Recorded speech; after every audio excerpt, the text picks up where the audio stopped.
Hey, it's Steph, and welcome to the Straight Up with Steph podcast, where we have real discussions around health and life and just trying to be better at both. Hello, and welcome back to another episode of Straight Up with Steph. I'm Steph, your host, and I am so stoked for today's conversation. Have you ever been scrolling around maybe Instagram or flipping through one of our dental magazines and you just see someone doing something different and you're like, damn, I'm curious about that. I want to learn about that. That's how I found today's guest.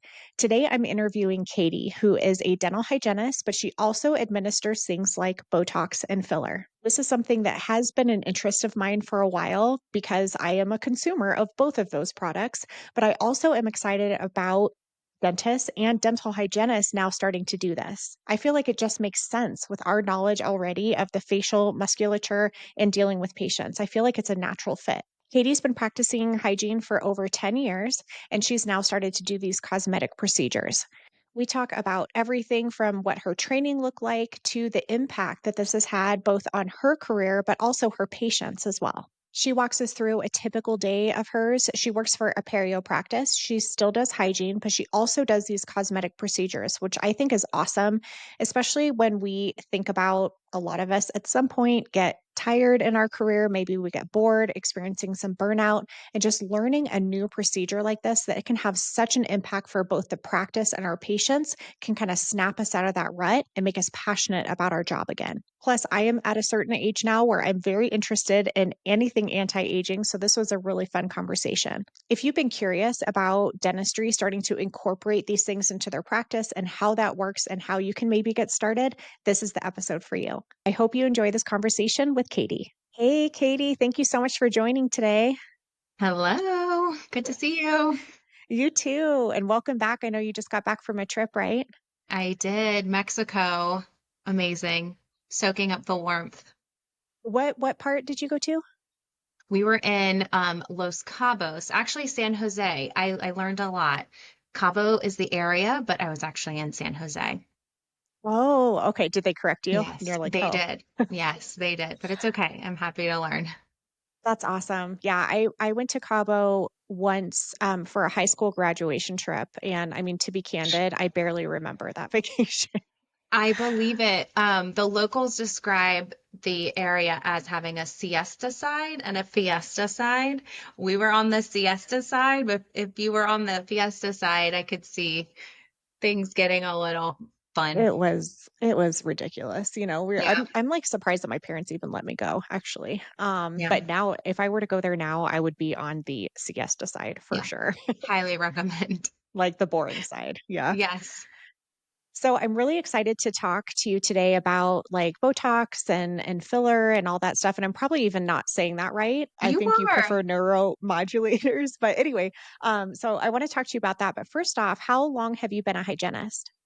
So I have been a hygienist since, oh gosh, I don't know, 12 years, 12 and a half years now, whatever the Okay. math is, taking it Yeah. back. Okay. 2022. Awesome. No, Uh, 2012. okay. So that's yeah, like 12 years and some change Yeah. probably. Mm-hmm. Okay. Yep. So you've been in the field for a minute. What made you Yeah. want to be a hygienist?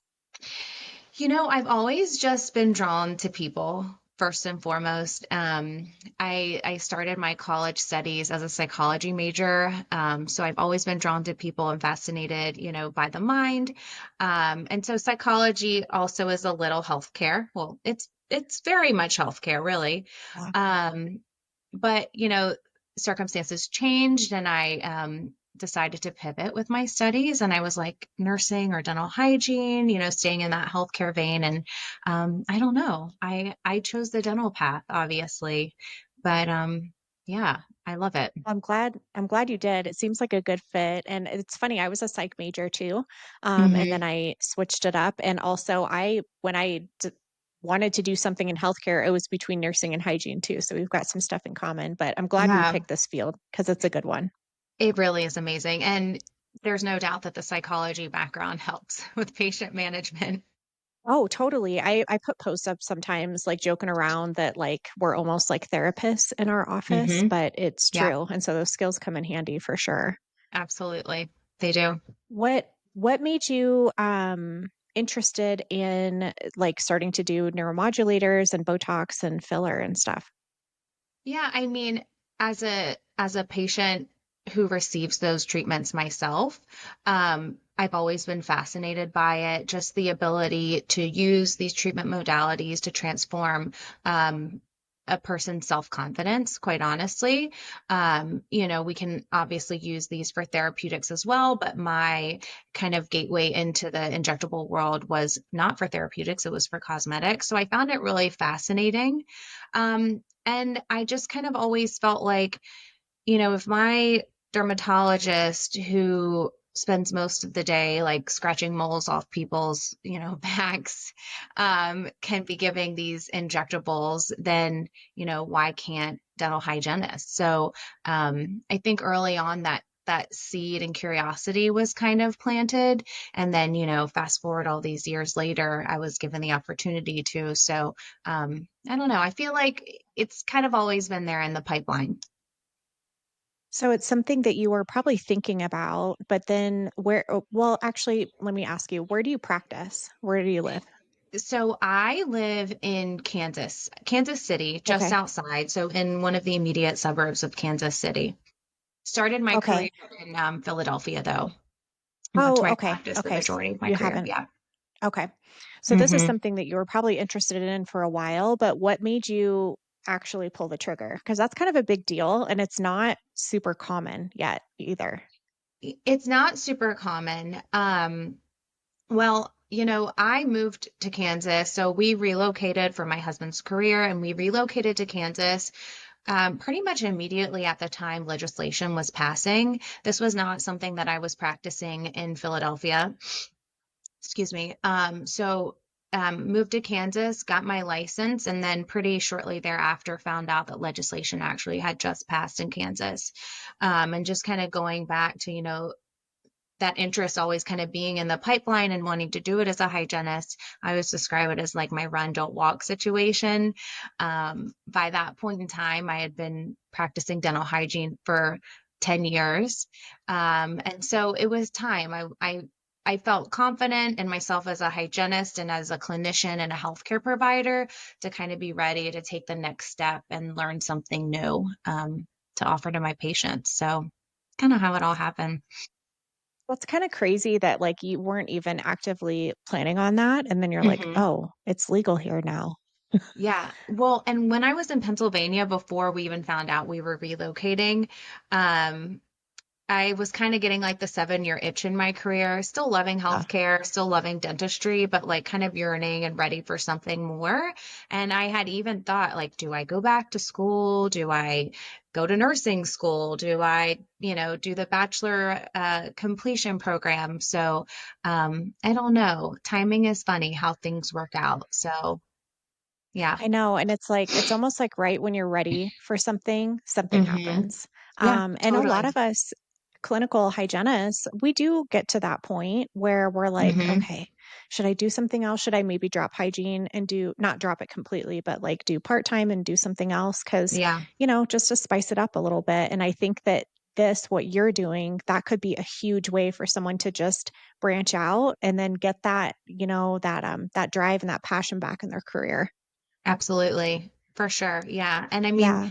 I'm biased, obviously. I'm very passionate about this, but I do think it marries well with dental hygiene and just kind of our profession as a whole. Not to jump ahead, I know we've got some questions, but, there Oh, no, it's are okay.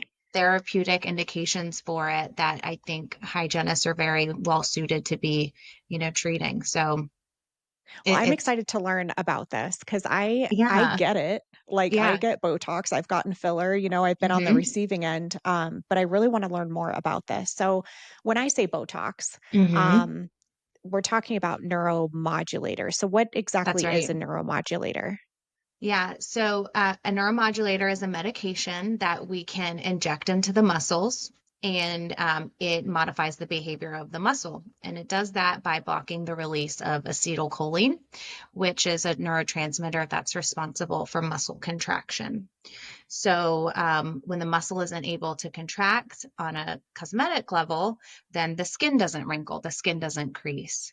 And then for a therapeutic application, if we take the masseters, for example, if the muscles aren't able to fire there, then we are reducing a patient's ability to brux. So that's kind of how it comes into play therapeutically there. Okay.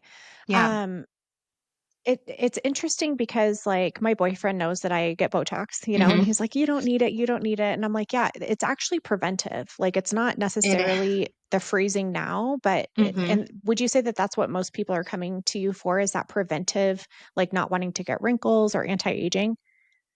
Um, I would say the demographic that I see, um, I'm 37, so about my age to probably 50s, 60s.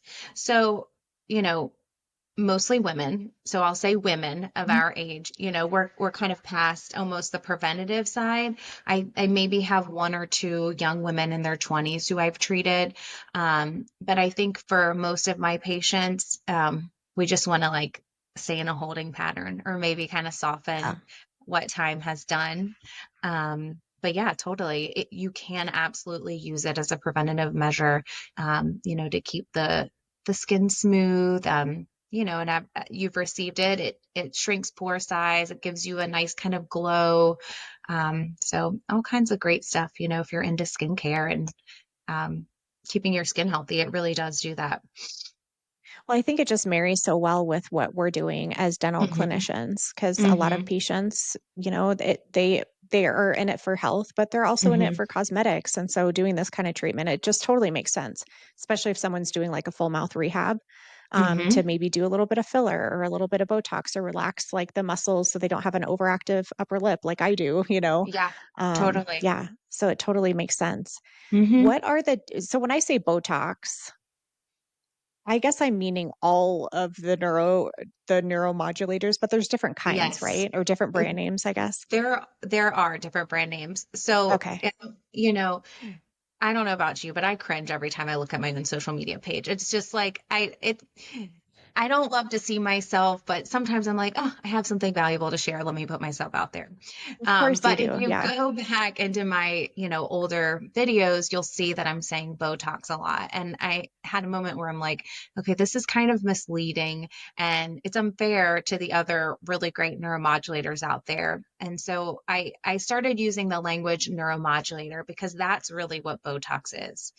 A Okay. neuromodulator is a type of medication, um, like acetaminophen or an antibiotic. That's kind of the umbrella that we're talking about. And then Botox is the name brand. Like we would say, I need a Kleenex, you're asking for a tissue. Yeah. I need a Yep. Band-Aid, you're really just asking for a bandage. But these name brands have kind of become household names. So yeah, there's Botox, there's Jeuveau, there's Dysport, there's Xeomin, there's Daxify. There are many out there. But yeah, when we say Botox, we're just talking about a neuromodulator, that drug that modifies the behavior of the muscle. Yeah. Whatever like freezes this Yeah, is what we're yeah, talking about. So exactly. when it comes to choosing one, I mean, do they work in different ways or do they all pretty much work the same? Yeah, they all pretty much work the same. Um, Xeomin has one less protein in it than some of the other neuromodulators. So patients sometimes, or I'm sorry, clinicians will sometimes say it's the cleaner, kind of more organic because there are fewer ingredients. Okay. I haven't gone down that rabbit hole of kind of really studying, all of the drugs on a molecular level. I've received Xeomin. I got great results. I've received name brand Botox and I've also received great results from that. The way our practice kind of chooses what product we're going to use is who is going to be willing from a drug rep perspective standpoint, I should say, going to give us the best customer service. Okay. Yeah. Just like you would choose your Henry Schein or Patterson rep, you just want someone that communicates well and is going to be there for you, boots on the ground when you need something or have a problem. So that's kind of how we chose, of course, without compromising, the drug that we're going to provide. We wouldn't choose anything subpar, but Oh, That's yeah, kind of of how we course. chose. Yeah. So you incorporate this into your practice, it sounds like. hmm What hmm benefits have you seen from a patient standpoint when they get treatments like this? Yeah, I mean, from a benefit standpoint, well, there's always the boost of self-confidence if we're treating someone for cosmetics. And I do believe that that is a legitimate benefit. Mhm. Therapeutically, I see patients who tell me for the first time in years they're not waking up with headaches. They're not bruxing anymore. Someone who has been prescribed a night guard and they aren't consistent with it. They should probably be wearing it, but now they kind of have that additional layer of protection with the neuromodulators. They're not breaking crowns, they're not breaking implants. So totally beneficial. Are there other therapeutic indications for this too besides TMD? Yeah, for sure. So there's a whole migraine protocol out there. Um, you can use it for overactive lacrimal glands. You can use it for overactive parotid glands. There's trigger point therapy protocols for myalgia and myofascial pain. Yeah, absolutely. The therapeutic indications go on and on. In dentistry, and in the state of Kansas, we can really only treat from the neck up. I know some Okay. dental providers are like clavicle up, but for us, we obviously want to be within the scope of our practice. So, from here up, we're treating, but it can be used Okay. all over the body. A sweating under the armpits. Yeah. Geez, I could use that speaking. Not Yes. to hopefully that's not TMI, but like dang. No, same. Um Yes. yeah. I've also heard about Botox being used for hair loss. Is that something you're familiar with? I like just heard about it. Yeah, I am not familiar with that. But that's Okay. fascinating. I mean, who knows? I just heard about it. I'm like, I don't know if this is legit or not. I didn't look into it, but yeah, I'm just gonna curious. I'm gonna research that. I will email you and see what I can find. For those listening, I was mentioning to Katie before we started that I've been losing a lot of hair from perimenopause, and so I've just been frantically like looking for things, and that happened to pop up. So who knows? Who knows if it Yeah. actually works? Yeah, I I don't want to say it's a miracle drug. There are certainly things that are doing better, bigger and better things, but it does have a wide indication. So I'm not writing the hair loss thing off. I'll look it yeah. up. I mean, maybe fingers crossed it'll work because I've Yeah. tried some stuff so far and it has not worked. So, but I even Yes. just the confidence piece of it that is so huge, and it's something hmm that I don't know might be underrated. I agree. I agree. And I think as hygienists, those of us who are interested in providing this to our patient, I think that we have to not downplay that, that Yeah, helping someone to feel confident about themselves um, is important. And as healthcare providers, if we can do that for a patient in a safe way, that's fantastic. Why not? The yeah, same confidence that a patient might gain from, a new set of veneers or yeah. even just a prophylaxis, it's just a different way to provide that. How did you get your training? What was that like? So I was certified through the American Academy of Facial Aesthetics. Um, the process was, it was challenging because it was a lot of new things in terms of, reconstituting the medications and using new syringes, but at the same time, very familiar because, the anatomy that we're working with is the anatomy that we learn in dental hygiene school. So it took some time. Time was probably the biggest factor there, but once I kind of got into the literature and the training modules, things just start flooding back. Like, oh yeah, that muscle and this landmark and that type of thing. But yeah. Was your office already like the office you're at, were they hmm already doing these kind of cosmetic things? And so when you came back from school, you were able just to start doing it? No. So Okay. we all kind of got trained at the same time. And so, I've been in Kansas 3 years now, and so it's very new to the area still. The office that I work for now, my boss brought the first training to our part of Kansas, and so there was a really big group of dental healthcare providers in Johnson County where I live that all kind of got trained at the same time. So, we were all kind of starting at the same place at the same time together.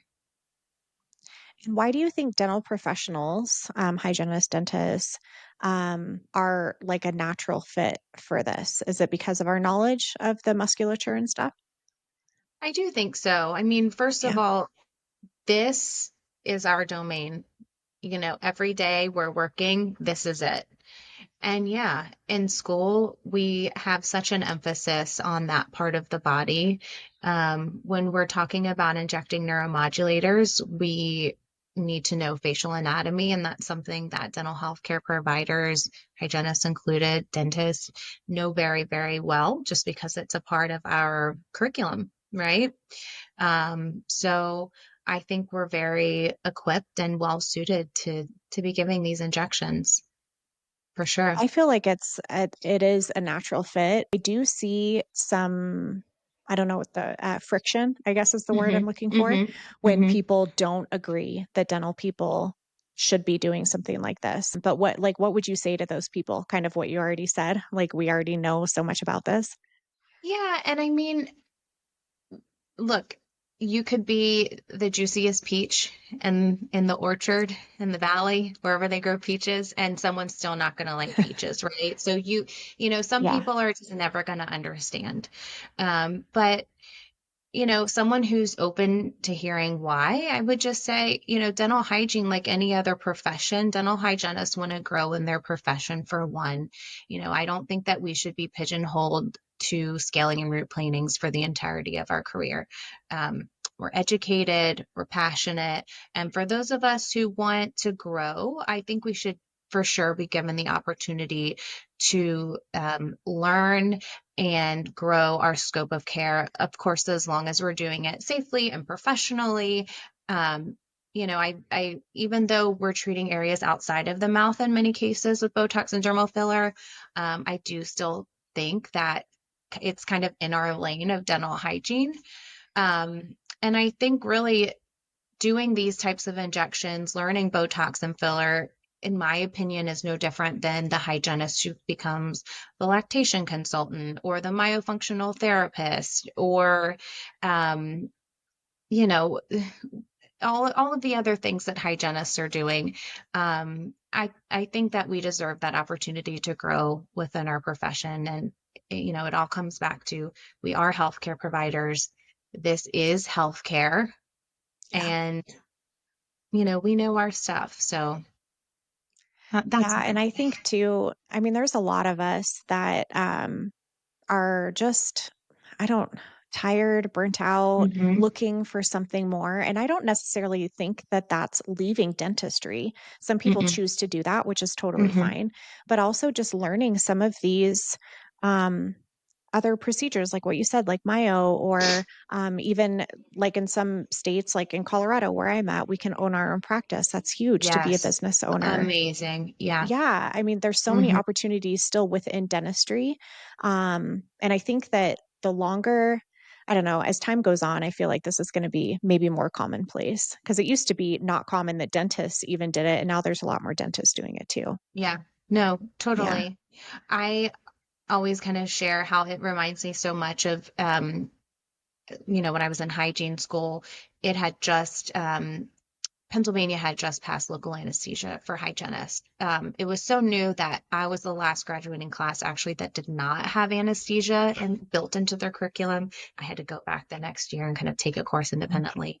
But I remember at the time just kind of feeling like it was a really polarized topic in Pennsylvania. Some hygienists were all for it. I was obviously in that camp, but other hygienists who had been practicing for many years kind of felt like, no way. Like, why would a hygienist ever give anesthesia? Hygienists need to stay in their lanes. There were dentists who shared those feelings. There were even patients, who shared those feelings. You're my hygienist. You're going to give me an injection. That's never happened before. Hygienists don't give injections. But now, over a decade later, many hygienists in many states are giving local anesthesia, and we just now recognize it and accept it as common practice. And so, this feels so weird and scary and new for hygienists to be doing Botox, but in 10 years from now, we might just look at this as a very ordinary thing that hygienists do. Maybe you don't learn it in school, but I think it will feel more familiar as time goes on. Yeah, I 100% agree. So what does a day look like for you? Do you still do hygiene and, Mhm. neuromodulators, or what does that look I like? do. Yeah, I do. I love dentistry. I love dental hygiene. So I'm in a perio office, if I didn't already say that. Okay. So being in perio, our day is just a little different anyways. So, I might start my day with a post-op. I'm removing some sutures, and then I might have a Botox follow-up. So someone who's already had treatment, they're coming in for their 2 weeks follow-up. Um, then I might have a new patient. So I'm doing, their perio charting and their x-rays, um, all the diagnostic workup. And then I might have a dermal filler consultation, so it's definitely very different my day. It's not prophy, which there's nothing wrong with that. I did that for many, many years. But there's a lot of variety in my day. So, a little facial aesthetics sprinkled in with dentistry. I would feel too doing the aesthetic work that you do is a nice little break for your body as well. It is. Yes, it is. 'Cause Yeah. perio's tough. I It haven't is ever worked tough. in a straight perio office, but I would imagine that's pretty demanding on your body. Yeah, it is, but that's the fun stuff. Oh gosh, Oh, we I know. Yeah. hygienists are weird. The more calculus, the better. I know. It's like, just give me a sheet of calculus and let me Yes, go to town. so good. Yeah, Yeah. I know. Now that you're doing this, have you been able to increase your income with this training? Yeah, so in my practice, I make a hygiene salary, and that hasn't Okay. changed since incorporating the Botox. I do know hygienists who work, commission based. I think that there's definitely opportunity to grow, um, in your salary and hourly rate because it is an additional offering for patients. But right now it's included in my hygiene salary. But I think Even there's still, ways it's you not can even structure that. okay. Well, it's like it's not even about the money necessarily. Hmm. Like, you're just getting so Right. much more satisfaction, and you just have another Totally. skill set that you can work with now. Yeah, no, absolutely. For me, I mean, nobody wants to work for free. I go to work because I need to make a living, but I'm Yeah. fortunate enough that I do get to go and enjoy what I do. And for me, the value in that was so great, um, you know, that I'm Yeah. very satisfied with where I'm at with things. That's awesome. I'm glad. Yeah, thank you. This is probably a dumb question. You have a license for this? Like, did you have to do So boards and stuff? no boards, no boards. I Okay. did. Kansas does require a certification and a legitimate certification. So I say Yeah. legitimate as in like one that they recognize as being, credentialed. They want you to have 20 hours of the certification. So I did a whole independent study with online modules and following the modules, you take exams, and then all of that leads you up to the in-person. It was, I think, like an 8-hour in-person hands-on where you're actually then injecting. So I'm certified through the American Academy of Facial Aesthetics, but then of course I'm then licensed under the Kansas Dental Board. So Okay. by having those two, I'm able to inject. And in Kansas, they actually require the dentist to also have the certification. So if you're injecting neuromodulators, the dentist has to be certified in neuromodulators. If you're also injecting dermal fillers, they also have to have had the dermal filler training. Oh, okay. And I wanted to ask about that. Do you do filler Hmm. as well? I do. Yeah, I do filler. I do it less frequently than I do the Botox, but yeah, we do Mhm. filler. Hmm. Wow. Like, what's your Yeah. favorite thing to do? Um, I really love to do lips. Um, Mhm. I feel like it's so instantly gratifying, kind of like a really dirty SRP. Yeah. When you're injecting neuromodulators, we're targeting the muscles, we're injecting the medication, but the patient leaves looking the exact same as they did when they walked in. And, as having received it, that transformation kind of comes days and sometimes weeks later. And so I really love just like the instant satisfaction, both for myself and for the patient, of doing lips because you see that right away. It's a lot of fun. Yeah. Yeah, lip filler is fun. I've done Hmm. that on I have a naturally very thin upper lip, so I've gotten a Hmm. little bit done there. And I think some people think that when you get lip filler, you're gonna it's gonna be these like big old Hmm. fish lips that just Yeah. look kind of ridiculous. But I value my esthetician. She's very conservative. Hmm. And I don't think if I told people that I had it, they would even know? So No, it's just you like look a very, little very bit. natural. Yeah. Yeah, it doesn't have to be like this big thing. No, as someone once told me, I can't take credit for it, but it takes a lot of syringes to go from zero to Kylie Jenner. And Yeah. so I've kind of used that with patients who are like, I want to get my lips done, but I'm scared. So um, one syringe of lip filler is less than a teaspoon. So it's a very, very little amount. I Yeah. mean, the lips are small too, but yeah, it takes a lot to really get them projected. Get them huge. Yeah. Yeah. I noticed that you're like on faculty for Hmm. what is it? The American Academy of what? American Academy of Facial Aesthetics. Yeah. Okay, So so you teach too?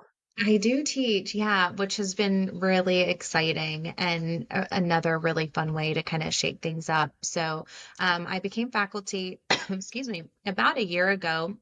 And so I travel the US and I teach healthcare providers how to inject Botox and dermal fillers. So not just dentists or dental hygienists, I see NPs, nurses, family physicians. So that's been really fun. Do you speak at all on this?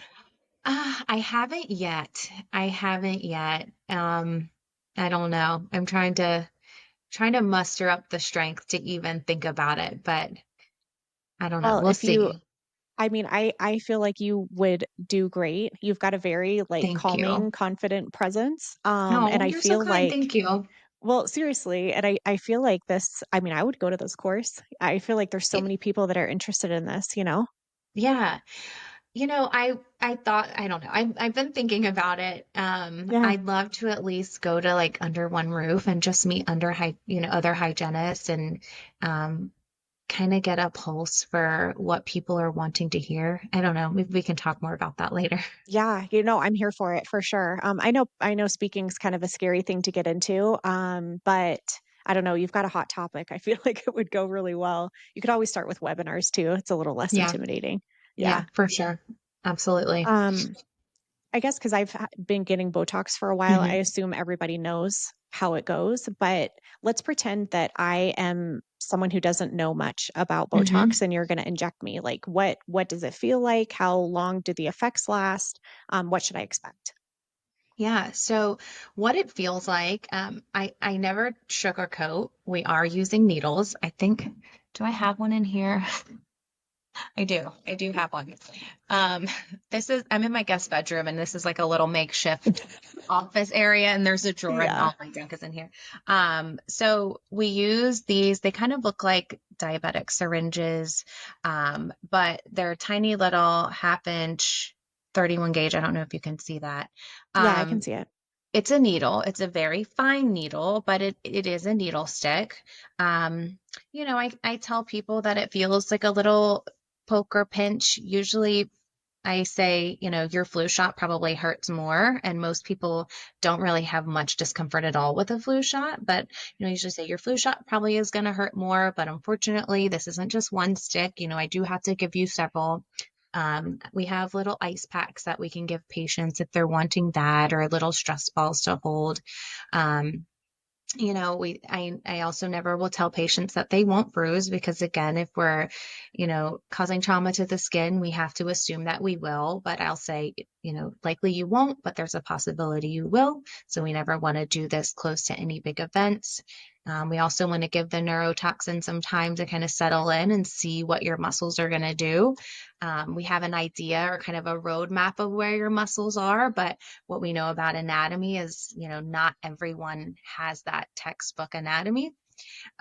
So we always like to treat people a little bit farther out from a big event. And then I always explain to patients, we're not going to inject you today, and then tomorrow you're going to wake up and the Botox is going to have set in, and then it'll stay like that for 3 months. And then when you wake up on that 90th day, the muscles are kind of back to how they were. So I explain it's like a bell curve. We're going to inject you today, and you're going to slowly start to climb. And about 2 weeks, you're really going to peak and see the full effect of that muscle. Uh, I should say that the muscle not contracting as much. And then till about day 21 or 30, you're really, really at the top of that kind of full effect of the neuromodulator. And then very, very slowly, you won't really notice at first, but you kind of start to come down the other side of that bell curve.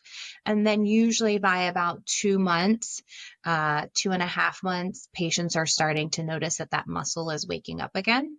And it's not because the Botox is worn off or that it doesn't work. It's just that it's that natural kind of peak and decline of how that neuromodulator works.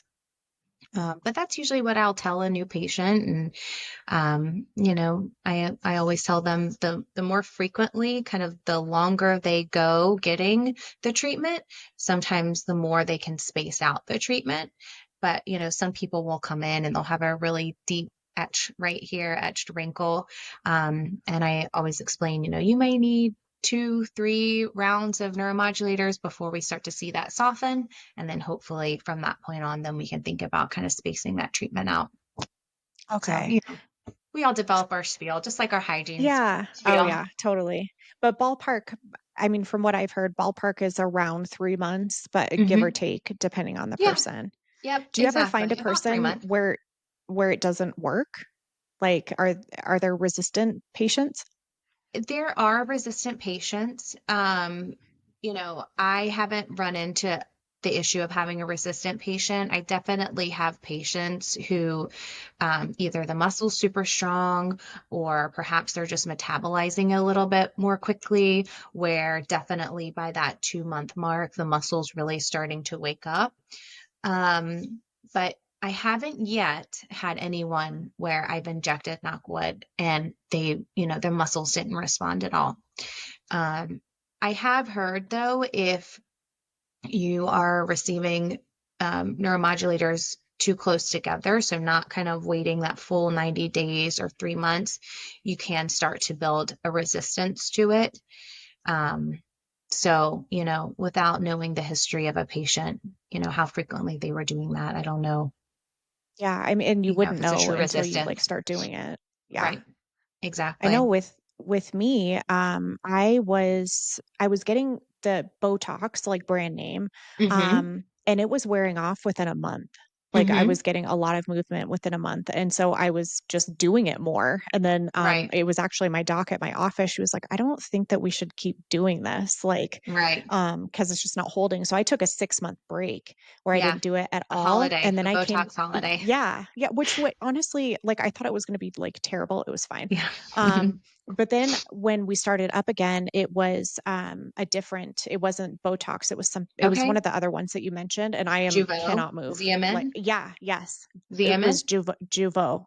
Okay. Yeah. Uh-huh. Yeah. And I work like a charm. I'm frozen, you know? Yeah. Yeah. So sometimes maybe just taking a break. Yeah. Taking a break, switching it up. Like I said, I mean, I wish I knew more, like, you know, about the molecular composition of each drug to tell you like why this one does this and why that one's so much different or better. I don't, but I've heard so many stories just like yours. Like I had to take a holiday, and then when I started back again, I switched drugs, and then it started working. So, you know, fingers crossed for those of us who Yeah. love our neuromodulators. May we never become resistant. I know, and that she had actually mentioned that. She was like, "I think that you might be resistant to it." I was like, "Dude, do not say that. Like, I can't I handle it." know. I know. I mean, I So can, true. like, we can, but, you know, I know. anyway. But I Exactly. really appreciate you coming on and sharing your knowledge about Thank this. I you, know, Steph. yeah, I learned a thing or two, and I'm sure that our listeners did as well. So, if somebody wants to reach out to you or has questions, what's the best way for them to contact you? Yeah, so I love emails. You can email me at the rdhinjector@gmail.com or DM me on Instagram at the rdhinjector. And yeah, I would love to connect and chat and keep the conversation going. Awesome. Yeah, I'll put all of your contact information down in the show notes. And I definitely encourage people to follow you on Instagram. You've got some great content that you're putting out there. So Thank thank you for that. you. Yeah. Absolutely. Thank you, Steph. Awesome. Well, thank you, Katie, for joining. And thank you, everyone, for listening. And we'll see you next time. See ya.